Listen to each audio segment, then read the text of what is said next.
ও নিতাই দোকানি, হাট থেকে ফিরলে বুঝে? আগে হ্যাঁ কাকা, চকমোহর হাটে গিয়েছিলাম। জিনিসপত্রের যা দাম, দোকানের জন্য চিনি, দুধ, চা পাতা এনেছি। এইটুকু বয়সে পাক্কা দোকানি হয়ে গেছে। কি করব কাকা, বাবা মারা যাওয়ার পর সংসারের সব দায়িত্ব আমার কাঁধে। সংসার সামলাতে আমাকে তো এইসব করতেই হয়। আশীর্বাদ করি তুমি অনেক বড় হও।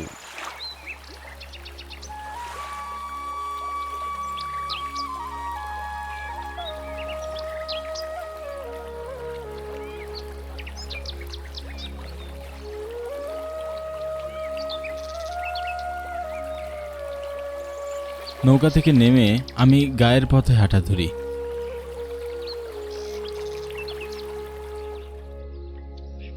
আমি নিতাই, বয়স খুব একটা বেশি না। এই বয়সে অন্যেরা লেখাপড়া করে, স্বপ্ন দেখে, কিন্তু আমি একটু ব্যতিক্রম। যদিও বাবার ইচ্ছা ছিল আমি ডাক্তার হব, কিন্তু টাকা না থাকলে গরিবের কোনো ইচ্ছাই পূরণ হয় না। বাবা মারা যাওয়ার পরে সংসারের টানাপোড়েন চলতে থাকে। বড় বোনের বিয়ে দিয়েছি 1 মাস আগে। ছোট এক ভাই আছে, স্কুলে পড়ে। অসুস্থ মা শয্যাশয়ী। সব মিলিয়ে আমার আর পড়ালেখার সুযোগই হয়ে উঠল না। তাই বাবার রেখে যাওয়া জমিতে একটা ছোট্ট দোকান দিলাম, চায়ের দোকান। মোটামুটি ভালোই চলছে। আমার দোকানের চা এই গ্রামের সব থেকে ভালো মানের চা, এমনটাই খদ্দেররা বলে। মায়ের কাছ থেকে চা বানানো শিখেছি। মায়ের চিকিৎসার জন্য টাকা জোগাড় হলে তাকে একটা ভালো হাসপাতালে ভর্তি করব। আকাশ কুসুম চিন্তা ভাবনা করতে করতে আমি বাড়ি চলে এলাম।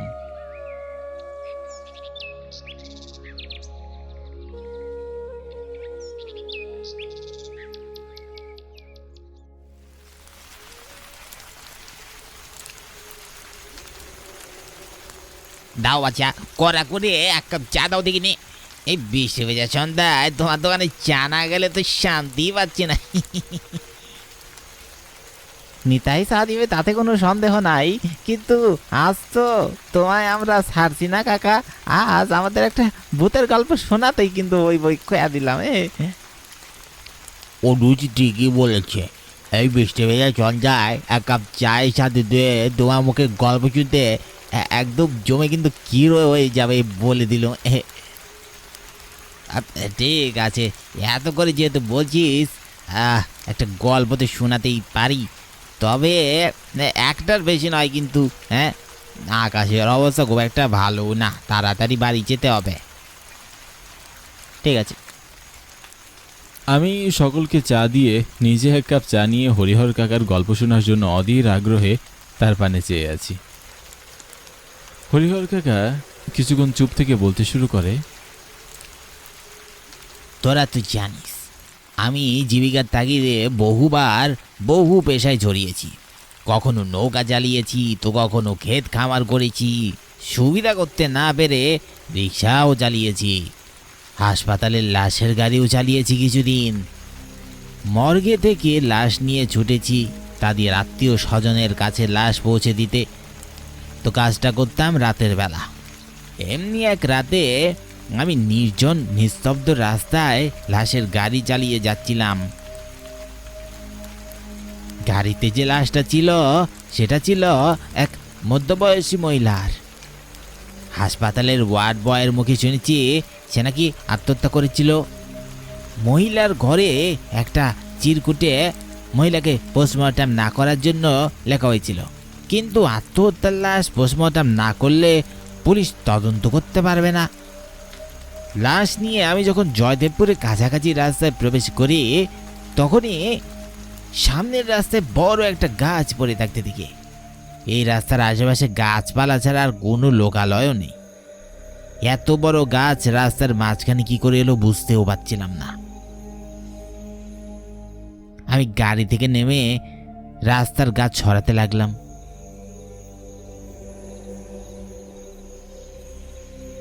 আর ঠিক তখনই আমার গাড়ির ভিতর থেকে রাস্তার মধ্যে কিছু একটা পড়ার শব্দ হলো। আমি তাকিয়ে দেখলাম গাড়ি থেকে লাশটা পড়ে গেছে। গাড়ি থেকে আপনা আপনি লাশটা পড়ে যাওয়ায় আমি বেশ অবাক হলাম। গাড়ির কাছে গিয়ে দেখলাম গাড়ির দরজা খোলা, কিন্তু এই গাড়ির দরজা তো নিজে থেকে খোলা সম্ভব নয়। মুহূর্তে একরাশ ভয় ঘিরে ধরল আমাকে।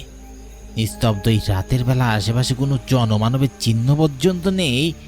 এই সময় কোনো বিপদ আপদ হলে তো কাম সেরেছে।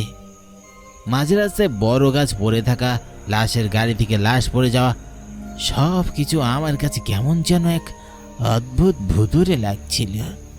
আমি এমনিতে সাহসী হলেও রাতের বেলা এমন ঘটনায় বেশ ভড়কে গেছি। কি করব বুঝতে পারছি না। গাছ ছড়াবো নাকি লাশ উঠাবো বুঝতে পারছি না। লাশ ওঠানোটাই ঠিক মনে হলো। আমি লাশ উঠাতে গিয়ে হাঁপিয়ে উঠি। লাশের শরীর অনেক ভারী হয়ে আছে। পোস্টমর্টম করার সময় সবই তো মর্গে রেখে দিয়েছে, তারপরেও খুব ভারী আছে কেন? বহু কষ্টে আমি লাশ গাড়িতে উঠিয়ে গাড়ির দরজা বন্ধ করে দেই। শরীরে আর কোনো শক্তি অবশিষ্ট নেই। কি করে লাশ সরাবো, না গাছ ছড়াবো, সেটাই ভাবছি। হঠাৎ কানে ভেসে এলো এক হুঙ্কার। শব্দটা গাড়ির ভিতর থেকে আসছে। এবার আমি বেশ ভয় পেয়ে গেলাম। বুকের ভেতরটা অজানা এক ভয়ে লাফিয়ে উঠলো আমার। রাস্তায় বাতাস থাকলেও আমি হু হু করে ঘামছি। ভয়ে ভয়ে আমি গাড়ির দরজার কাছে এগিয়ে গেলাম। হুঙ্কারটা গাড়ির ভেতর থেকেই আসছে। মনে হচ্ছে যেন কেউ খুব ক্রোধে আর্তনাদ করছে। কে? গাড়ির ভিতর কে? আমার প্রশ্ন শুনে গাড়ির ভিতরের আর্তনাদ শব্দটা আরো জোরালো হলো। আমি কাঁপা কাঁপা হাতে গাড়ির দরজা খুলে দিলাম, আর ভেতরে যা দেখলাম তা দেখে আমার নিঃশ্বাস বন্ধ আরো উপক্রম হলো।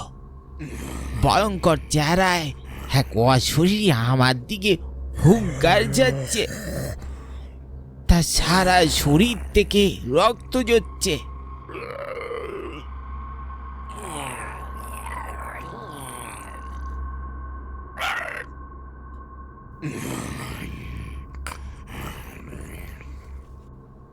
আমাকে ছাইরা দেন, আমার কোনো দোষ নাই। আমি তো তোমাকে চিনিও না। আমি মর্গ থেকে আপনার লাশ এনেছি আপনার আত্মীয় স্বজনের কাছে দিয়ে আসতে। আমাকে দয়া করে ছেড়ে দিন। কেউ আমার কথা রাখে নাই। পোস্টমর্টেম কইরা আমারে কষ্ট দিছে, আমি কাউরে ছাড়ুম না। অশরীরীটি কোনো কথা শুনল না আমার। তার হাতে যেন অসুরের শক্তি। খুব কষ্ট হচ্ছিল আমার। জ্ঞান হারিয়ে মাটিতে লুটিয়ে পড়ি। তারপর আর কিছুই মনে নেই। হরিহর কাকার গল্প শুনে আমার শরীর শিউরে ওঠে। অন্যদের একই অবস্থা। বেশ ভয় পেয়েছি আমরা। একটা লাশ উঠে হরিহর কাকার গলা চেপে ধরেছে, দৃশ্যটা যেন চোখের সামনে ফুটে উঠল। তারপর তারপর কি সেই প্রেতাত্মা তোমার সামনে আসেনি? তোমার কোনো ক্ষতি করেনি? সেসব প্রশ্ন থাক, এখন আমি চললাম, অনেক রাত হয়েছে। হরিহর কাকা উঠে চলে যায়। হরিহর কাকা চলে যাচ্ছে, আমরা আর থেকে কি করব? তাই কবে দোকান বন্ধ করবি? এই একটু দেরি হবে। তাহলে থাক, আমরা চললাম। হরিহর কাকা চলে যেতেই অন্যরা উঠে যায়। আমি আজকের উপার্জনটা খাতায় লিখে নিলাম। এখন রাত 9:30 বাজে। আর বেশি রাত পর্যন্ত থাকা ঠিক হবে না। তার উপর ভূতের গল্প শোনা হয়েছে। সবাই চলে যাওয়ার পর কেমন একটা ভয় ভয়ও করছে। দোকান বন্ধ করে গ্রামের পথে হাঁটছি। বৃষ্টি হওয়ায় আকাশ কালো মেঘলা, অন্ধকারে নিমজ্জিত পুরো গ্রাম। হাঁটতে হাঁটতে খেয়াল হলো আমার ঠিক পিছনে কেউ আছে। ব্যাপারটা খেয়াল হতে আমার বুকের ভিতরটা ধক করে উঠল।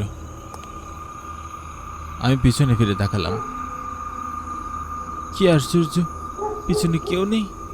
ভয়টা আরো জোরালো হলো। আমি সামনে ফিরতেই ভূত দেখার মতো চমকে উঠলাম। সামনে ভূত নয়, হরিহর কাকা দাঁড়িয়ে। হরিহর কাকা তো সবার আগেই বাড়ির উদ্দেশ্যে রওনা হয়েছিল। তাহলে এই রাস্তায় হরিহর কাকা এখনো দাঁড়িয়ে? বাড়ি জানি হরিহর কাকা?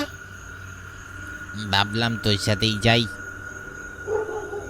ভালোই হয়েছে, আমারও আপনার মুখের ভূতের গল্প শুনে কেমন একটু ভয় ভয় করছে একা। গল্প শুনে এই অবস্থা, যদি সামনে সামনে ভূত দেখতিস তাহলে কি হতো? মরেই তো যেতে।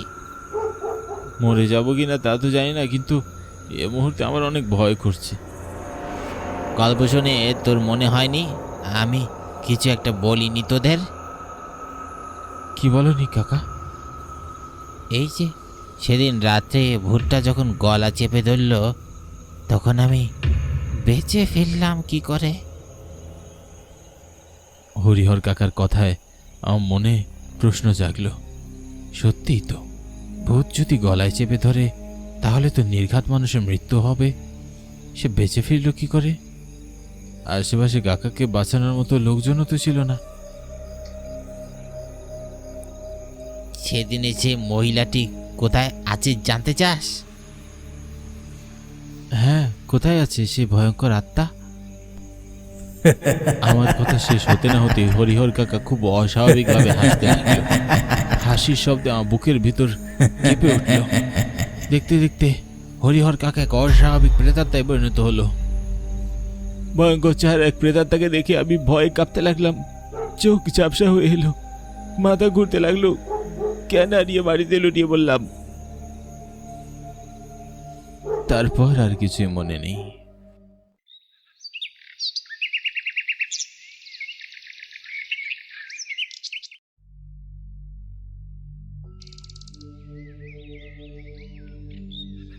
জ্ঞান ফিরলে আমি নিজেকে আমার বাড়িতে আবিষ্কার করি, আর সামনে একজন পুরোহিত মশাইকে বসে থাকতে দেখি। আমাকে চোখ খুলতে দেখে পুরোহিত মশাই জানায়, আমি ভোর রাতে মন্দিরে যাওয়ার পথে তোমাকে রাস্তায় পড়ে থাকতে দেখি। তুমি কি খুব খারাপ কিছু দেখে ভয় পেয়েছো? আমি পুরোহিত মশাইকে রাতের সব ঘটনা খুলে বললে সে জানায়, হরিহরের ভিতর একটা প্রেতাত্মার প্রভাব পড়েছে।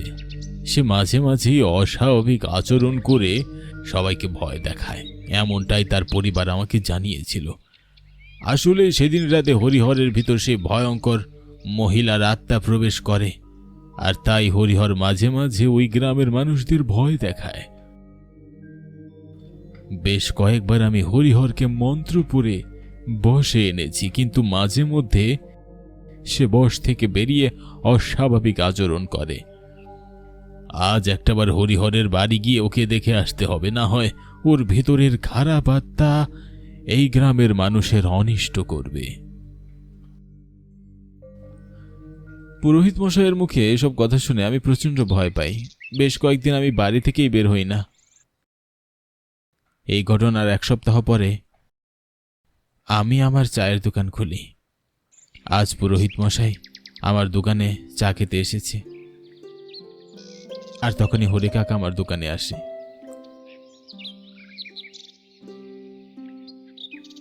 কি হে নিতাই, এই কদিন তোমার দোকান বন্ধ রেখেছিলে কেন? তোমার দোকানে চা না খেলে তো আমার জমেই না। হরিহর কাকাকে আমি দেখে প্রচন্ড ভয় পেয়ে যাই। পুরোহিত মশাই আমাকে আশ্বস্ত করে বলে, ভয় নেই নিতাই, হরিহরের ভিতর থাকা আত্মাকে আমি বশ করেছি, সে আর কাউকে ভয় দেখাবে না। আমি হরিহর কাকা ও পুরোহিত মশাইকে চা বানিয়ে দেই। সেদিন রাত্রিরে যা ভয় পেয়েছি তা আমার সারা জীবন মনে থাকবে। এখনো প্রায় সময় আমি কেঁপে উঠি সেদিনের ঘটনা মনে পড়লে।